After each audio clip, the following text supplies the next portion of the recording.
Good afternoon. This is James Aldridge again, and I wanted to speak to you about a very important topic, and it's been in the news media of late, and that's the 2016 presidential election.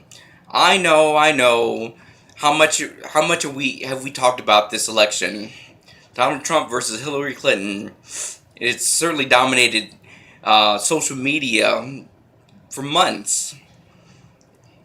And no matter what side of the political aisle you're on, you have to admit that this has been one of the most divisive presidential elections in U.S. history. But one of the things I wanted to talk to you about today was why this 2016 presidential election could change the landscape for pro-life advocates. And the subtitle of my talk is why Christians should support the Donald Trump presidency. I know, I know, he's a brash, he's bold, he's rather unpleasant sometimes, but at the same time, he's made some important statements in the media of late that I think should be of interest and of note to evangelical Christians. So one of the things I want to talk to you about today was 3 reasons why Christians should support Donald Trump's victory. Reason number 1, a Hillary Clinton presidency would have advanced pro-abortion policies. In her own words, Hillary Clinton, as a senator, stated that she's pro-life and she's always been pro-life, and that she's always made it her mission to make it safe, rare, and legal. This is an important distinction because even though she wants to make it safe, she still wants it legal. And this should be of concern to evangelical Christians because we certainly believe that life begins at conception. And we've been working tirelessly to protect the interests of the unborn in the womb. Reason number 2. Donald Trump has vowed to nominate pro-life justices to the bench.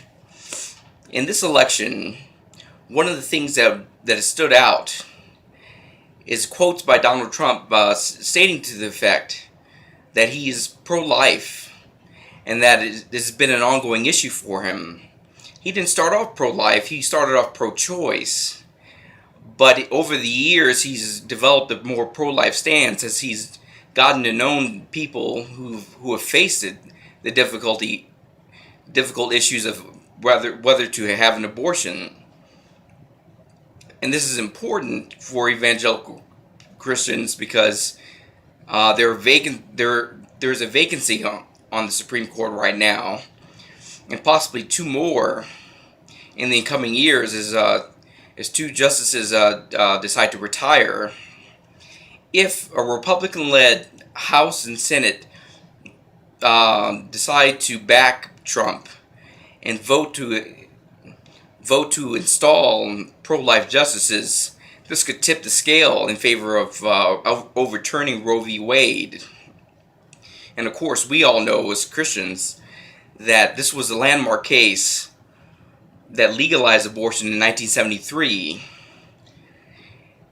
And since then, though the abortion figures are down nationwide and have been declining for some time, an estimated 3,500 abortions are still performed daily. That's a staggering statistic, and one that needs to be overturned. And that leads me to my next point. Donald Trump selected pro-life Indiana Governor Mike Pence as his running mate. And why this is important is because he has a member of his cabinet and his administration, a man who is avowedly Christian and has fought in the Indiana state houses on bills that would limit abortion access. And this is important because if we as Christians can get the facility shut down, this limits the access to that unwed mothers have to abortion facilities. Now, I know this is a politicized issue, but it's one of the issues that is very near and dear to my heart. In San Antonio, Texas, where I live, there's a ministry called Life Choices that works with unwed mothers to help convince them not to take the step toward having an abortion. What they do is they provide free ultrasounds to young girls who think they might be pregnant, and show them through an ultrasound that it's a living baby inside of them. And what's powerful about this ministry is that oftentimes it puts a name and a face to a child. This is not just a blob of tissue.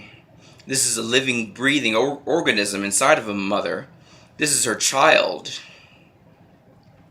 And as a result of this ministry, many unwed mothers decide against having an abortion. But I think more can be done to prevent even more abortions from happening if we can get more facilities shut down in Texas and throughout the nation. It's an opportunity to prevent more unborn children from being aborted. Another reason why Mike Pence is a good choice for Donald Trump's running mate is that he's worked hard in Congress as a member of Congress.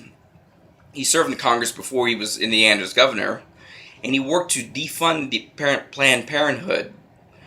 And this is an important milestone issue for many conservative evangelical Christians, and one that the Republican-led administration and Congress are expected to continue to fight in the coming year.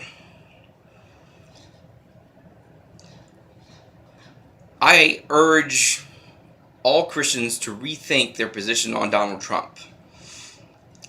Again, I say before, he's bold, he's brash, he's rather unpleasant, and there's some indications that he might not even be a Christian. But it's important for us as believers to pray for him, to support his policies, and work to ensure that pro-life justices do get nominated and approved to the bench so that we can overturn Roe v. Wade, and if doing so, prevent more children from being aborted. This is my time. Thank you for listening to me.